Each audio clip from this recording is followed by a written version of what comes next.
Dana ketahanan pangan diduga tak tepat sasaran.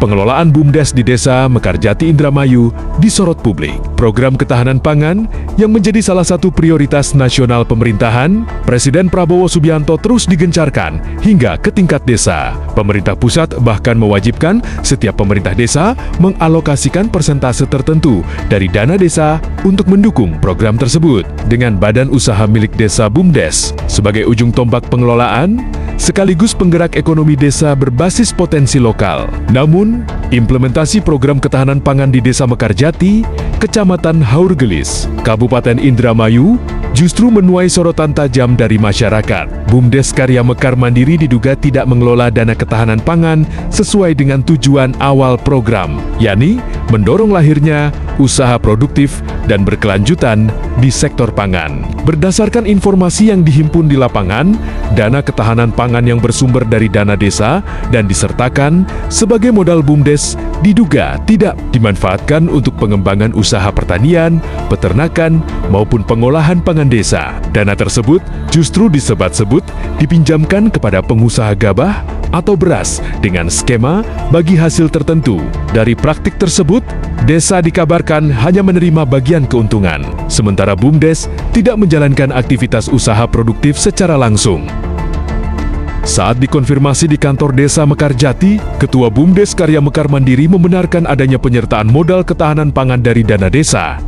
Betul, saya menerima penyertaan modal ketahanan pangan dari dana desa sekitar 20% atau kurang lebih sebesar 300 juta rupiah, ungkap Ketua BUMDes. Pernyataan tersebut diperkuat oleh Sekretaris Desa Mekarjati, Suherman. Ia menjelaskan bahwa total anggaran ketahanan pangan yang disalurkan melalui BUMDes pada tahun 2025 mencapai sekitar 283 juta rupiah. Anggaran tersebut diberikan secara bertahap, tahap pertama sebesar 200 juta rupiah dan tahap kedua sekitar 83 juta rupiah. Untuk pengelolaannya, pihak desa tidak ikut campur, jelas Suherman. Pada hari berbeda, awak media mencoba melakukan konfirmasi kepada Haji Sumin selaku pengusaha penggilingan padi yang disebut-sebut sebagai peminjam dana ketahanan pangan dari BUMDes Karya Mekar Mandiri, namun yang bersangkutan tidak dapat ditemui.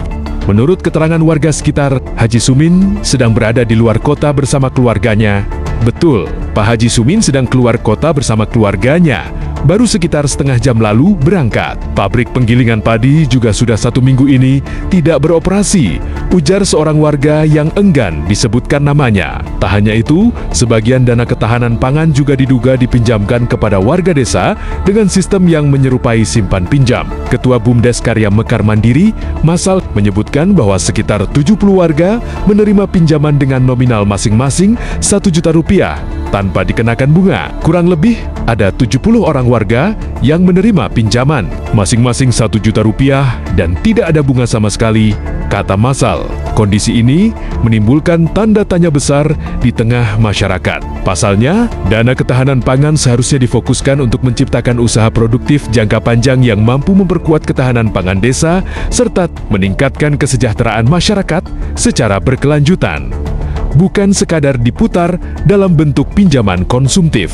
Hingga berita ini diturunkan, belum ada keterangan resmi yang komprehensif dari pengelola BUMDes maupun pemerintah desa terkait mekanisme, skema usaha, serta dasar hukum pengelolaan dana ketahanan pangan tersebut. Masyarakat pun berharap adanya klarifikasi terbuka serta pengawasan dari instansi berwenang agar penggunaan dana desa benar-benar tepat sasaran, transparan, dan sejalan dengan kebijakan pemerintah pusat.